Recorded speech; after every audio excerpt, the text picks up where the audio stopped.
L'élevage occupe un secteur très important dans l'économie du Mali, avec 1 221 000 km², plus de 40 millions de ruminants, dont 12 de bovins.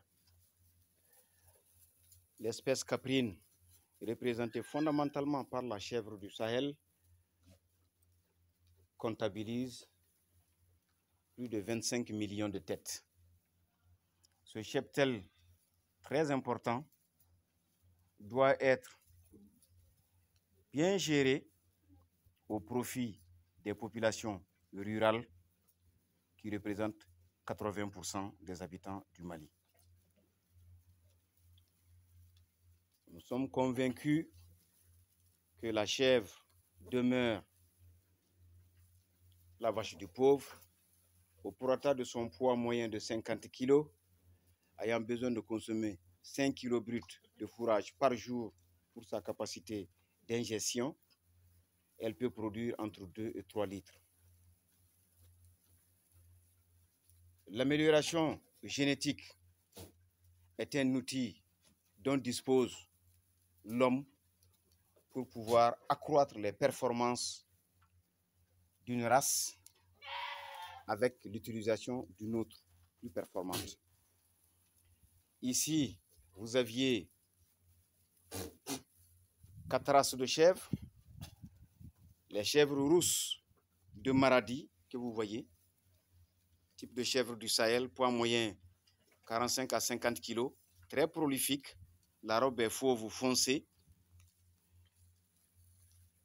élevée, gérée dans un centre au Niger depuis plus de 70 ans. Cette chèvre de Maradi est une race exceptionnelle du Sahel.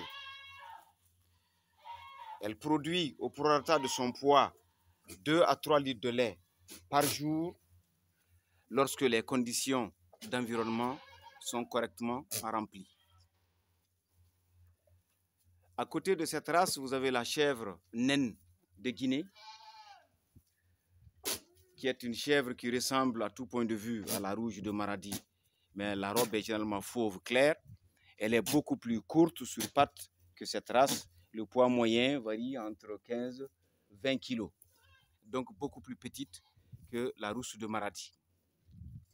Ensuite, vous avez les chèvres pakistanaises, des chèvres aux grandes oreilles, dont le bouc ici présent est un spécimen, donc l'on appelle chèvre pakistanaise, une chèvre très performante, haute sur pattes, 2 fois plus que la chèvre du Sahel, et aussi une chèvre dont les femelles peuvent produire entre 5 et 6 litres. Au prorata naturellement de leur gabarit, vous devinez qu'elles consomment 2 fois plus que les chèvres du Sahel, et par conséquent également elles produisent en tout cas 2 ou 3 fois plus. Donc voici un spécimen de bouc.